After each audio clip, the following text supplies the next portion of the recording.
Shalom, it's your brother Malcolm, giving all praises, glory, and honor unto Yahweh Bashem Shai, double honors unto the apostles and the elders of GMS, who are the true leaders of all Israel on earth today, and salutations to the Akim that are doing this work in truth and sincerity, risking their lives and their freedom to do so, and the confusion of face, brethren that are doing the same, and to you few Akwaf that are listening and learning. I'm going to complete a very critical lesson.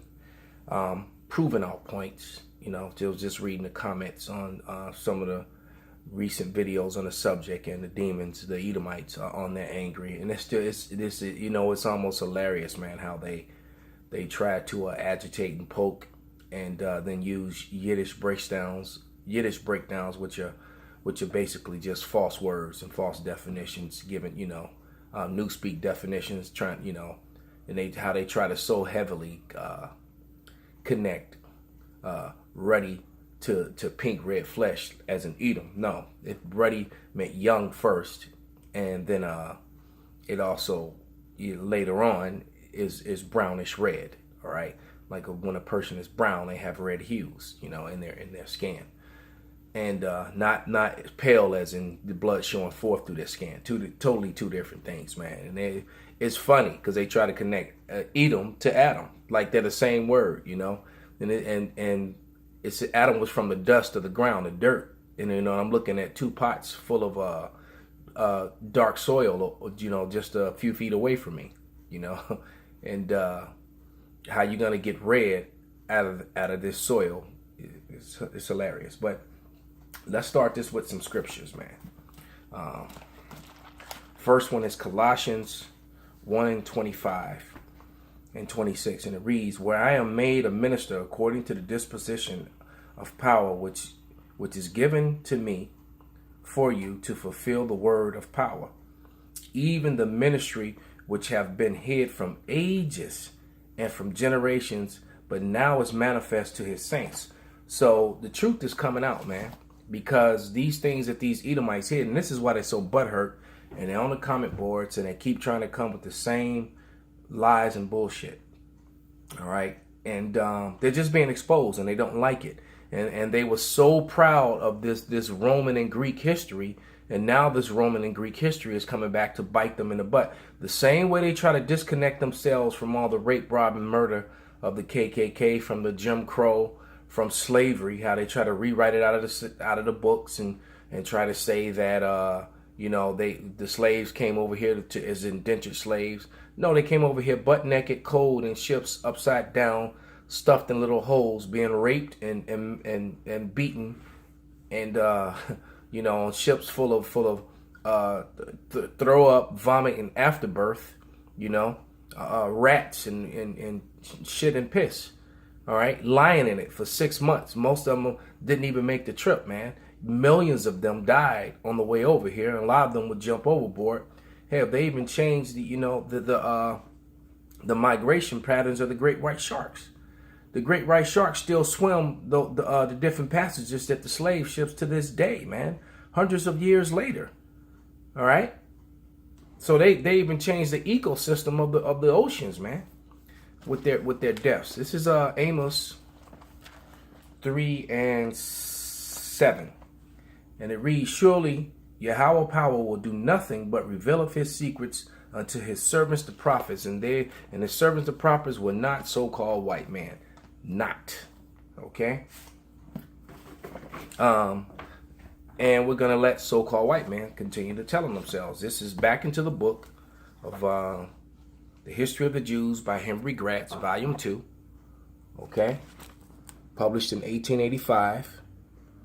And it has the history of John Hyrcanus. All right, the reign of Hyrcanus, 135 BCE, to the completion of the Babylonian Talmud, 500 CE, which that in the very title was telling you that it went from the law, statutes, commandments of the Bible to the Talmud, the Kabbalah ruling over it. Why? Because the Idumeans had infiltrated. The Idumeans, the so-called white man, had started calling themselves Jewish, because of a forced conversion. So let's read that real quick. Where are we?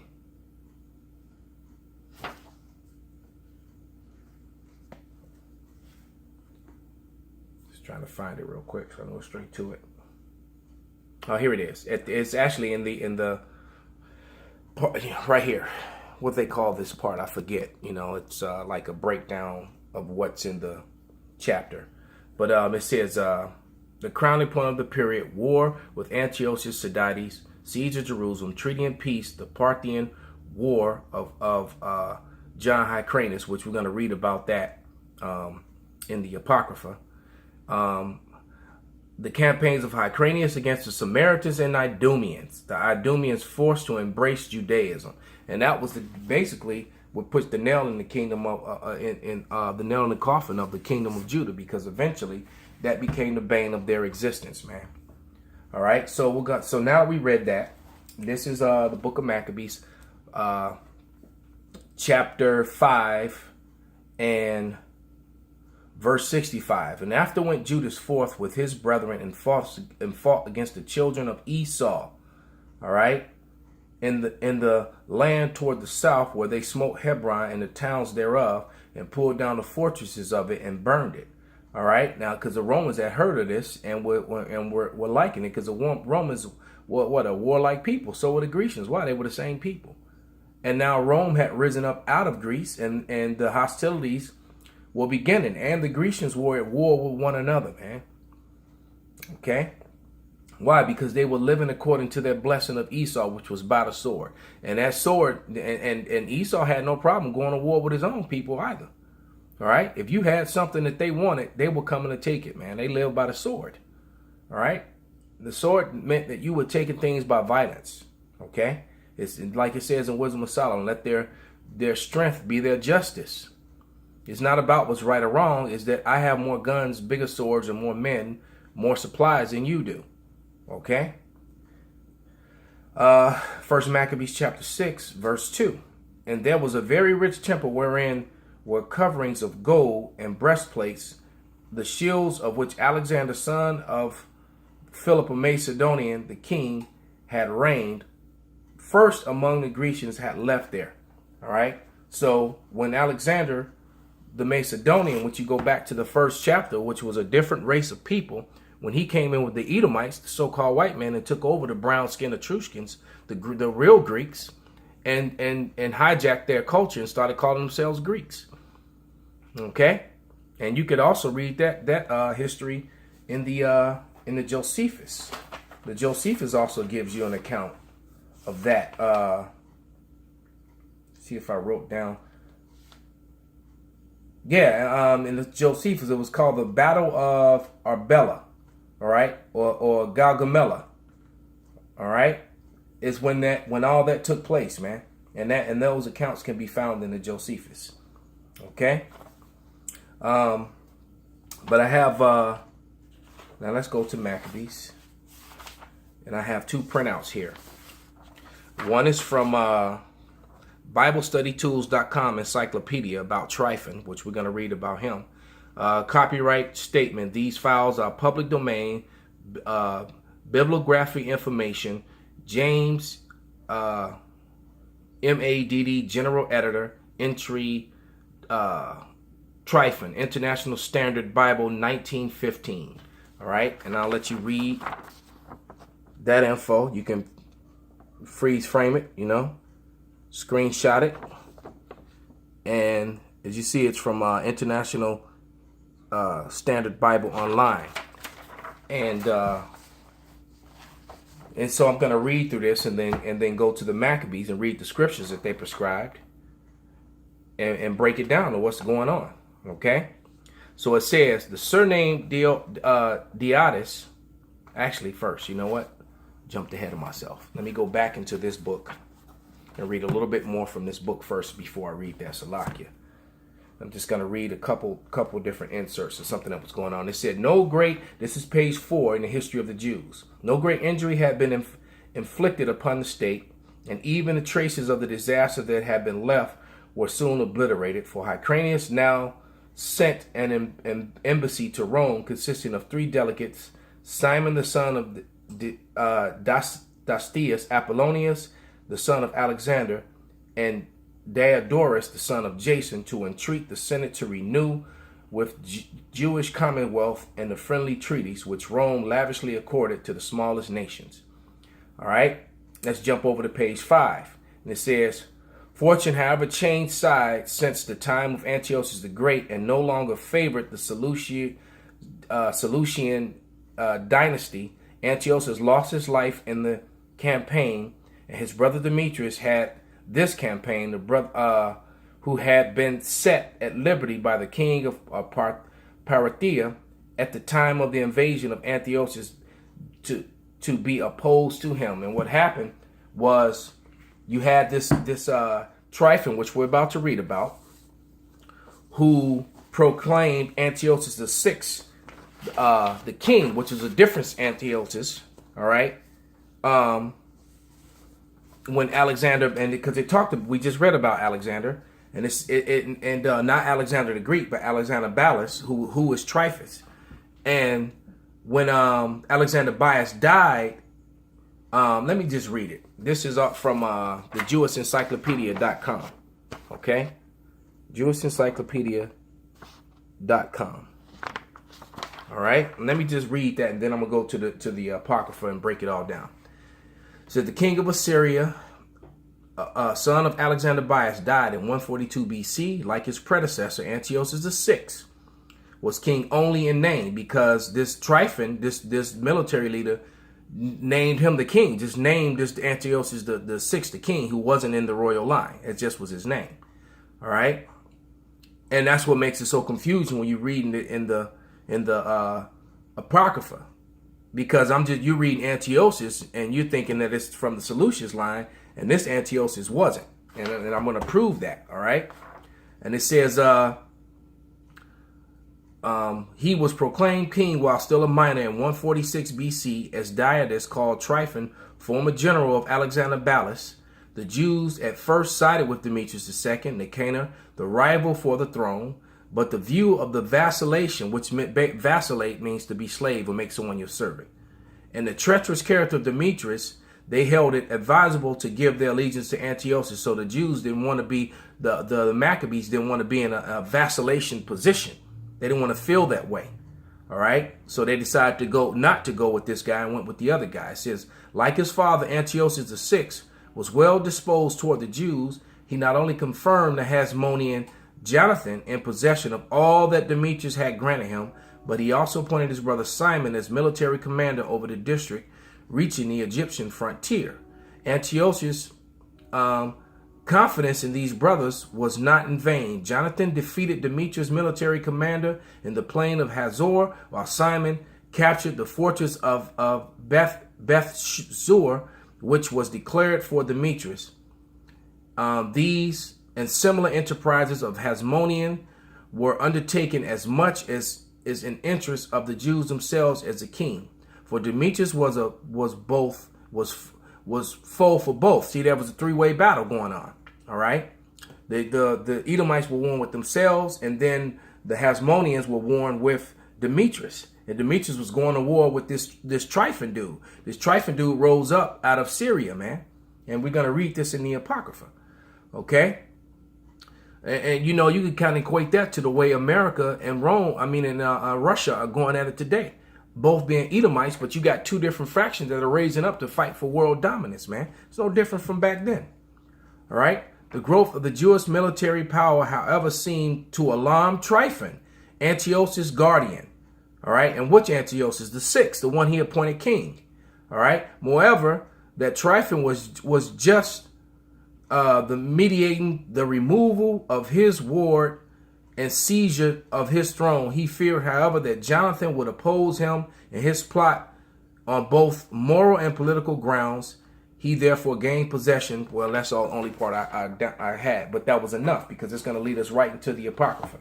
All right, so let's go to the Apocrypha. Good, I'm right in place now. Now I'm going to read a little bit of the one that I showed you before. It said, the sure name of Deodatus, the usurper of the Syrian throne. He was a native of Abyssinia and had been in service of Alexander Balus. On the death of Balus, Tryphon taken, and that was in 145 BC, Tryphon taking advantage of the complaints of the discontent among the troops of Demetrius the second, Nicator set up the younger son Ballas Antiochus the sixth as a claimant to the throne against Demetrius. 1 Maccabees 11:39. Let's read it. See how this Jewish encyclopedia matches, this secular history matches up with biblical history. This is 1 Maccabees 11:39. Moreover, there was one Tryphon that had been Alexander's part afore, who seeing that all the host murmured against Demetrius, went to Semelcu the Arabian and brought Antiochus, the young son of Alexander Ballas. So this Alexander Ballas and his son Antiochus were not in that Seleucus line. His son just happened to be named Antiochus. This is also mentioned in the book of Maccabees. Is why I was so confusing in the beginning, and I had to do research, deep research, to figure that, to find that out. Okay. It says the Jews under Jonathan came to the assistance of Demetrius in his difficulties against his revolting subjects.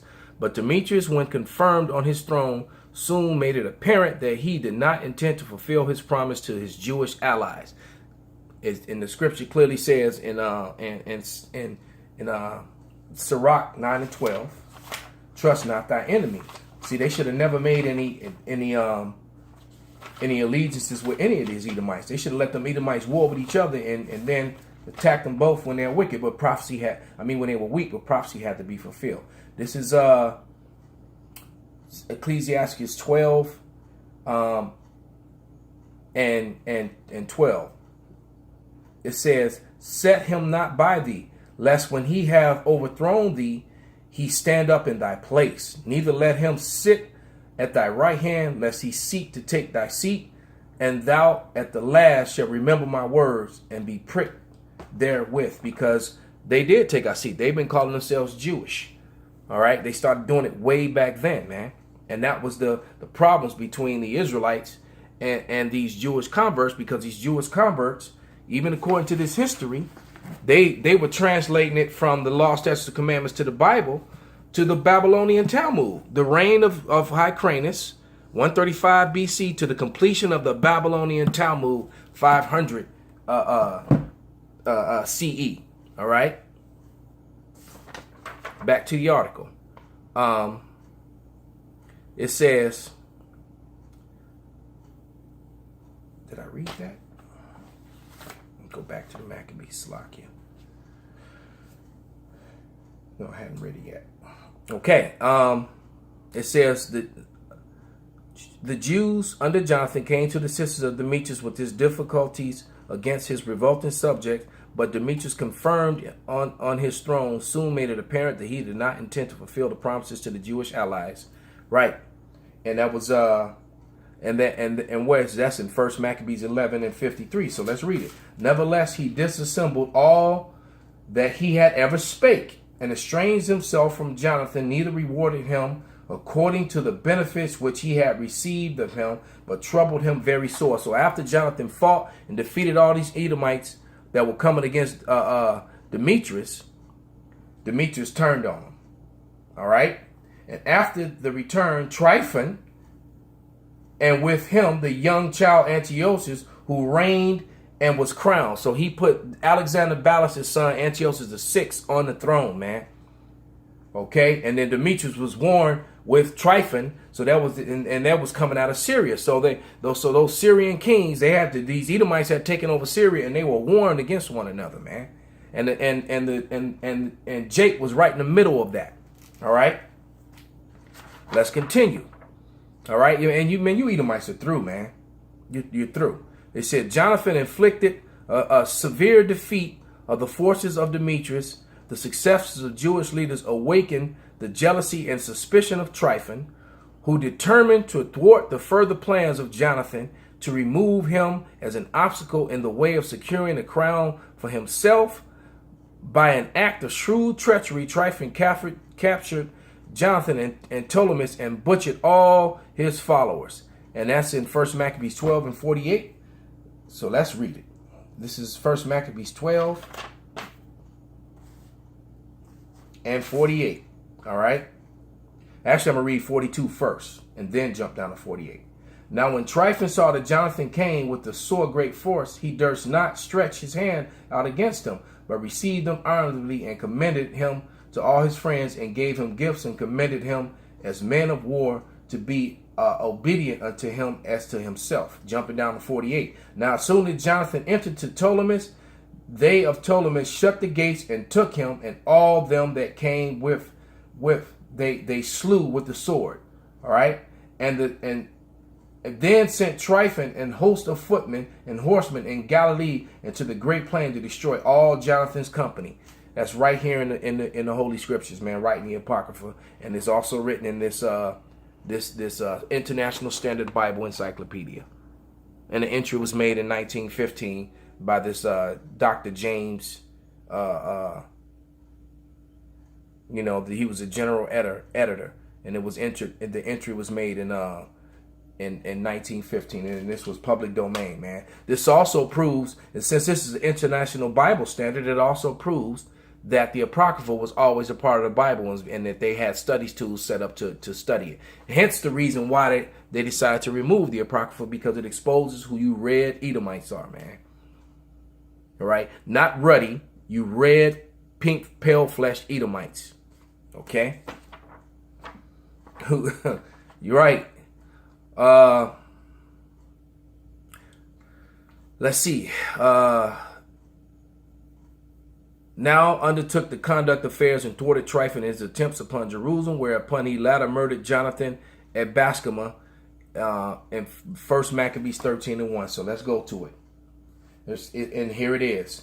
Now when Simon had heard that Tryphon had gathered together a great host and invaded the land of Judea and destroyed it, all right, he saw the people was in a great trembling and fear, and went up to Jerusalem and gathered the people together, all right, because that's how Jonathan fell at the hands of Tryphon, man.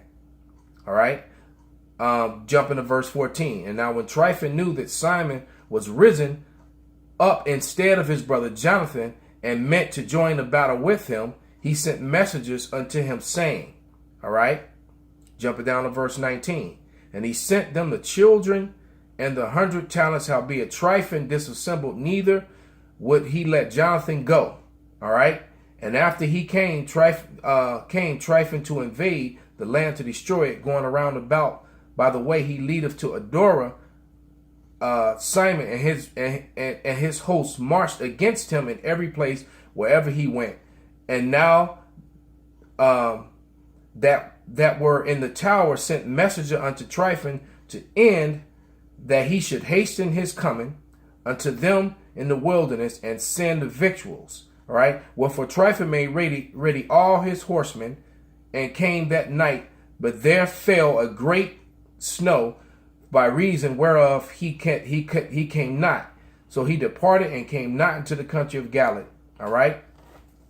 Now let's jump up to 31, which was in here, and it reads, well,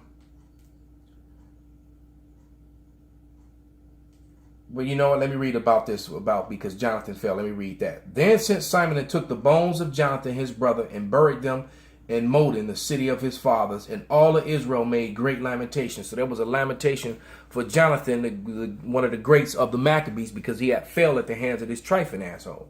All right, they set him up. Okay, jumping down to verse 31, which was prescribed in his history insert. Now Tryphon dealt deceitfully with the young King Antiochus and slew him. He turned around and killed King Antiochus VI, the same one he appointed that they have appointed to the throne, man. Why? Because his whole goal, this Tryphon was very, very cunning and very patient, like all these Edomites were.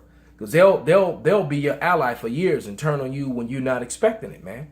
Why? Because their word is rust, man. The rust, you can't wipe that rust away, man. It said, trust not your enemy. Said, I'm not near you, man. They turned around and killed this. And this was the hardest part to figure out, because I'm thinking this was the Antiochus of the Seleucids line, and I'm searching for that history, and it wasn't there, because it was this other Antiochus from this line of Alexander Bias who the Seleucids were fighting. Okay, and it's all right here in the Apocrypha, man. Okay. And let me read it again, verse 31. Now Tryphon dealt deceitfully with the young king Antiochus and slew him. That was Antiochus VI. All right. And like I said, you can find it right here in the International Bible Encyclopedia. Okay. The insert was actually in 1901 by Dr. Smith. And this James guy right here was the general editor in 1915. All right, so it's actually, the insert was actually made in 1901. This history out of this International Standard Bible Encyclopedia. Okay, and which is public domain, man. All right, they said these files are public domain, bibliography information. So I imagine Esau probably going to go and delete this the same way he did the stuff with Wikipedia, man. All right, and all these things are connecting the so-called white man, Esau, Edom, to the Roman and Greeks, man, because that's who they are. And seeing now that shameful spewing, as pursuant to Habakkuk 2:16, is falling upon that glory, man. That glory is being turned to shame because you're finding out how treacherous and how wicked they were. Okay. Maccabees, this is 1 Maccabees 13:34 now. Moreover, Simon chose men and sent on to King Demetrius to end that he should give the land and immunity, because all that Tryphon did was to spoil. All right. Verse 36. King Demetrius unto Simon's the high priest and the friend of the kings, also unto the elders and the nation of the Jews sendeth greeting. All right. So at this point, the Israelites were now fighting with Demetrius against Tryphon. Okay. Let's read on and finish this out. It's back into the article, into the from the insert from the International Standard Bible Encyclopedia. Okay, so now Tryphon had claimed the throne for himself and killed this Antiochus VI. All right, which is right there in 1 Maccabees 13:31. So you read that when he slew Antiochus, that's a 6, which is Alexander Balas's son, not a Seleucian Antiochus. Okay. That's why it says the mysteries. All right. And it was given unto the prophets, man. The Lord gave us the resources and the minds to deal with this and to understand this, man. Not you other people, man. All right. From the apostles on down, man. All right. It says Simon now went over to the side of Demetrius, which we just read. And because this article is on point, man. It's matching up right with the Bible. Okay. It says, so Simon went over to the side of Demetrius with the on the condition that Judea would be free from tribute to Syria, a privilege, because remember, Syria broke out in the Civil War and they were actually helped fighting against them. A privilege that was rather in the power of Tryphon than of Demetrius to give. And so in the 170 year, 143 BC, was the yoke of the heathen taken away from Israel. 1 Maccabees 13:41. Let's read it. Thus the yoke of the heathen was taken away from Israel in the 170th year. Man, come on, man. All right. So this article is on point. I'm going to make sure I keep this article, man. This article would not, and I'm going to fold it and make sure it stays in my Bible, man. We're going to cut the hell out you heathens, man. All right. You exposed. All right. America, the Edomites here in America and in Europe are the descendants of this Tryphon and this Demetrius that we're reading about right now. Okay. And it says, and in 138 BC, Demetrius was captured in Mithras, the king of Parthia, 1 Maccabees 14:2. All right, now let's read it. This is 1 Maccabees 14:1. Now in 112th year, King Demetrius gathered his forces together and went into Media to get help to fight against Tryphon. But Arsus, the king of Persia and Media, heard that Demetrius was entered within the borders, and he sent one of his princes to take him alive. So Demetrius got captured, man.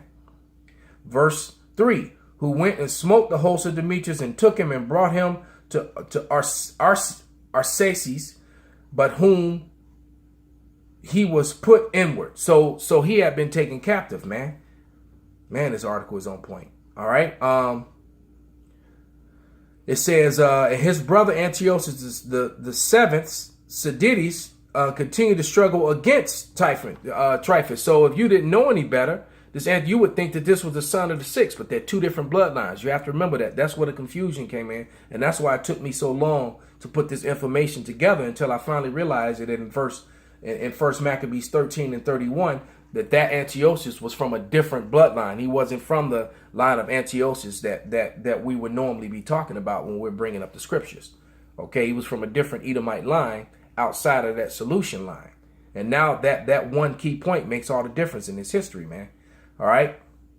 Because I couldn't figure that out. How was he killing the Antiochus if they were fighting with Antiochus? It made no sense. All right, but now it does. It says First Maccabees 14 and 3. Yeah, I read that one. It says, and continued to struggle against Tryphon with the aid of Simon, but later repugnant. Tryphon was obliged to flee before Sidonius, and this is in First Maccabees 15 and 11, where Antiochus refused to assist Simon. So these every time we would help Esau get into a position of power, they would turn on us. So let's read those two scriptures. First Maccabees 15 and 11, and we're about done here. We're about to wrap this up. And it reads, wherefore being pursued by the king Antiochus, he fled unto Duro, which lieth by the seaside. So there it is. All right. Tryphon was fleeing from Antiochus. All right. And 26, let's see. So he refused to as a matter of fact, let me just read, because this began the betrayal, because later on, Simon and his sons were killed in chapter 16. So let's go ahead and read from I'm going to read Maccabees 15 and 17 through the 25, and then we're done with this lesson, man. All right. This is First Maccabees 15 and 17. Now you've heard the story, what's brought us up to this point. Okay. It says, the Jews' ambassadors or friends and confederates came unto us to renew old friendships and league, being sent from Simon, the high priest, and from the people of the Jews. And they brought a shield of gold of 1,000 pounds. We thought it to be good, therefore, to write unto the kings and the countries that they should do them no harm, nor fight against them, their cities or countries, nor yet their enemies against them. It seems also good to us to receive the shield of them, if there would be any pestilent fellows that have fled from their country unto you, to deliver them unto Simon the high priest, that he may punish them according to their own law. So any traitors, any Israelites that went among our enemies, man, they were being sent back to us to be dealt with. All right, just like you scoffers who are of our own nation who come on the comment board, man. The death angels from on high are going to come get you, man. All right. The same things wrote he likewise also to Demetrius the king, and Attalus, and Arathias, and Arcedes, and Araces, and to all the countries to the Samsanes and the Lacedaemonians, and to Delos, and the Lacedaemonians were the Spartans. And it was also found in the writings that they were also Israelites, man. Okay, as a matter of fact, that's in First Maccabees the 15th chapter, 16th through the 16th and the 19th through the 20th verse, man. All right. The Lacedaemonians are Israelites, man, who were the Spartans. And so Esau definitely went there. And another reason why they hide this history, man, because they made money and market off the story of the Spartans, and they make them just, Greeks and Edomite Greeks, which they weren't. They were Israelites. Okay. And to the Delos and Myndius and Syacon and Kara and Samus and Pamphylia and Lycia and Helicarnus and Rhodus and Philisius and Cos, the side of Aradus, and Gartina and Sindus and Cyprus and Cyrene. And so these letters were all sent out that any traitors Israelites were there had to be brought before Simon, man. And the copy hereof they wrote to Simon the high priest. So Antiochus the king camped against Dora the second day, assaulting continually to make it engines of war. Engine of war is like a battle ram, man. By which the means he shut Tryphon, that he could neither go in or out. So thus began the fall of Tryphon. And once Tryphon was moved out the way, when you go to verse 16, which I've already read, chapter 16, he then turned on Simon and he killed Simon and his sons, man. And that's in when you can read that in 1 Maccabees, the 16th chapter. I suggest you read the whole thing. So with that, I hope this was edifying and revealing, and that some more understanding has been given on chapter the 1 Maccabees chapter, basically chapter 11 through 15, man. And that history with that war, that three-way war, you know, with basically that civil war between the Edomites, between Tryphon and Seleucus VI, son of Alexander Ballas, versus Demetrius, Nicanor, and the Seleucids, which had a different set of Antiochus. The different Antiochus, you know, you had Antiochus the first, the second, all the way up to the seventh, but it was a whole different line. Okay, so now, you know, with that, I hope there was some clear understanding on that. Secular history matches up, and hey, you Edomites are exposed. Shalom.